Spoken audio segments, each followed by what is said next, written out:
దగ్గమళ్ల ప్రసాదరావు రాజకీయాల్లోకి ఎంట్రీ ఇచ్చారు. బాపట్లలో ప్రజా పరిచయ వేదిక ఏర్పాటు చేసిన ఆయన తాను రాజకీయాల్లోకి వస్తున్నట్లుగా ప్రకటించారు. బాపట్ల పార్లమెంటు ప్రజలు ఆశీర్వదించాలని ఆయన కోరారు. చంద్రబాబు పరిపాలనా దక్షుడని, బాపట్ల పార్లమెంట్ నుంచి టీడీపీ తనకు టికెట్ ఇస్తే గెలిచి బాపట్ల జిల్లా అభివృద్ధికి కృషి చేస్తానన్నారు రిటైర్డ్ ఐఆర్ఎస్ అధికారి దగ్గమళ్ల ప్రసాదరావు.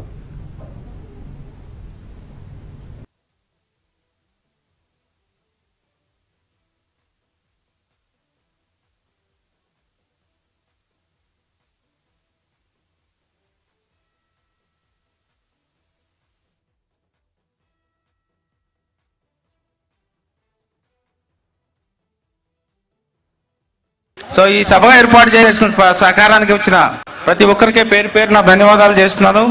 అలాగే ప్రజా జీవితంలోకి ఈ పార్టీ ద్వారా ప్రవేశించడానికి నాకు అనుమతిని, అవకాశాన్ని ఇచ్చిన పార్టీ నేతలందరికీ నా కృతజ్ఞతలు తెలియజేసుకుంటా ఉన్నాను. అలాగే రాజకీయాల్లో ప్రవేశించిన నా ఆలోచన కార్యరూపం దాల్చడానికి తమ సలహాలు, ఉత్సాహాన్ని అందించిన అందరికీ కూడా నా ధన్యవాదాలు చేస్తున్నాను. అలాగే నేను చెప్పదలుచుకున్న విషయాన్ని గురించి ముఖ్యంగా 3 అంశాలుగా వివరిస్తాను. తెలుగుదేశం పార్టీలోనే నేను ఎందుకు చేరాలనుకున్నాను, 1 బాపట్ల నియోజకవర్గమే నేను ఎందుకు అనుకోనాను అనేది 2. తర్వాత నేను బాపట్ల నియోజకవర్గంకి ఒకవేళ నాకు అవకాశం ఇచ్చి నేను కానీ పడితే నేనేం చేస్తాను, ఈ 3 నేను మీతో ఒకసారి పంచుకోవాలనుకుంటున్నాను. సో తెలుగుదేశం పార్టీ ఎందుకు రావాలనుకుంటున్నానంటే, చంద్రబాబు నాయుడు గారు అంతకుముందు ఎన్టీ రామారావు గారు ఈ డీసెంట్రలైజేషన్ పరిపాలన కిందకి పంపించి ఉన్నారు. ఆయన అందించిన పరిపాలన మనందరికీ గుర్తుంది. కానీ చంద్రబాబు నాయుడు గారు వచ్చిన తర్వాత మన అందరికీ ఒక పరిపాలన దక్షత చూపించారు ఆయన.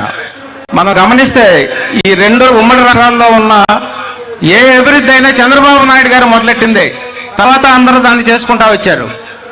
మీరు గమనిస్తే హైదరాబాద్లో 2000 సంవత్సరంలో ఆయన ఆఫ్రో ఏషియన్స్ గేమ్స్ అని ఏ స్టేట్ ముందుకు రాకపోతే ఆయన తీసుకున్నారు. దానివలన హైదరాబాద్ చాలా ముందుకు వెళ్ళిపోయింది. ఆ తర్వాత ప్రపంచంలో ఆర్థిక వ్యవస్థ కంప్యూటర్స్ మీద ఆధారపడబోతుందని ఆయన 20 ఏళ్ల క్రితమే గమనించేశారు, ఆయన ఊహించారు. అందుకని ఆయన విజన్ ఉన్న వ్యక్తి అంటారు. సో అందువలన ఆయన దానికి సంబంధించిన పనులనే తీసుకొని సాఫ్ట్వేర్ డెవలప్మెంట్కి ఆయన చేయాల్సిన కృషి అంతా చేశారు. అలాగే ఆయన చేసిన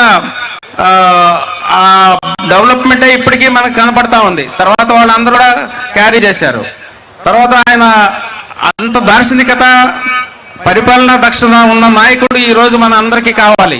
ఎందుకంటే మనం ఇప్పుడు ఈ రోజు పరిపాలన చూస్తాం, పరిపాలన దక్షత ఎక్కడ కనపట్టలేదు, అసలు పరిపాలనే కనపట్టలేదేమో అనిపిస్తా ఉంది నాకు. అట్లాగే ఆయన బిడ్డ అయిన లోకేష్ కూడా ముందు కొంచెం తటపటాయించిన ఇప్పుడు చాలా మెచ్యూర్డ్గా కనపడుతున్నాడు, చాలా గొప్ప లీడర్గా కనపడుతున్నాడు. సో దాంతోపాటు మనకి నియమ నిబద్ధత, నిజాయితీ కలిగిన మన పవన్ కళ్యాణ్ గారు కూడా ఆయనతో చేరటం మనందరికీ చాలా శుభ పరిణామం. నేను వీళ్ళిద్దరిని, లోకేష్ గారిని, పవన్ కళ్యాణ్ గారిని పర్సనల్గా కలిశాను. బయట చూసిన దానికి వాళ్ళని చూసిన దానికి చాలా తేడా ఉంది. చాలా గౌరవంగా మాట్లాడతారు అన్నమాట ఇద్దరు. సో యంగ్స్టర్స్ అయినా కూడా అంత బాగున్నారు.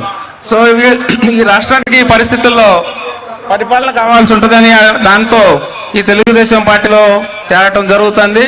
అలాగే బాపట్ల నియోజకవర్గం, ఎందుకంటే బాపట్ల నియోజకవర్గంలోనే నా బాల్యం అంతా జరిగింది.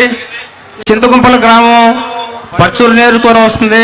అలాగే కాజీపాలెం మా తాతగారు వాళ్ళు, అక్కడ కూడా మా సొంత ఊరులాగా అనిపిస్తుంది. అలాగే దగ్గుమాలపల్లిలో కూడా మా ముత్తాతలు ఉన్నారు, ముత్తయ్య మహాలక్ష్మి అని మా ముత్తాతలు ఇక్కడే ఉన్నారు. సో అందుకని ఈ నియోజకవర్గాన్ని ఎన్నుకుంటా ఉన్నాను. తర్వాత నేను ఇక్కడ అందరినీ చూసి ఉన్నాను.